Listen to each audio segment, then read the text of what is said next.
Hi hello అండి. ఈరోజైతే మాకు ఆఫ్టర్నూన్ నుంచి ఎలక్షన్స్ ట్రైనింగ్ అనమాట. ఎలక్షన్స్ అంటే నార్మల్ ఎలక్షన్స్ అయితే కాదండి, వాటర్ ఎలక్షన్స్ అంట. ఇవైతే నేను ఫస్ట్ టైం వింటున్నాను. అంటే వాటర్కి కూడా ఎలక్షన్స్ జరుగుతాయి ఏంటంటే, అంటే పొలాలు సాగు చేసుకుంటారు కదా, కాలువ వాటర్ అవి ఉపయోగించి దానికి రిలేటెడ్ అంట. సో నేనైతే ఫస్ట్ టైం వింటున్నాను. ఎందుకు అంటే మేము జాబ్ ఫీల్డ్లోకి వచ్చి 5 ఇయర్స్ అవుతుందండి. మీ 5 ఇయర్స్లో ఇప్పటి వరకు అలాంటివి జరగలేదు, ఇప్పుడే అనమాట వినడం కూడా ఫస్ట్ టైం.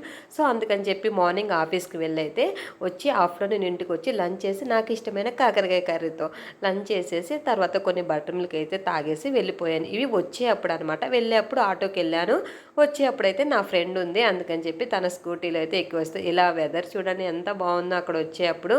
అంటే ఆ పంట పొలాలు అవన్నీ ఇవి జనుము చెట్లు అనమాట, చాలా బాగున్నాయి ఎల్లోగా చూసేదానికి, అందుకని వీడియో తీశాను. ఇక ఆ తర్వాత అక్కడక్కడ దానిమ్మ చెట్లు కూడా ఉన్నాయండో, ఇవే అనమాట. ఫైనల్గా మీకు కూడా వాటర్ ఎలక్షన్స్ తెలిసేమో కమెంట్ చేయండి. బాయ్.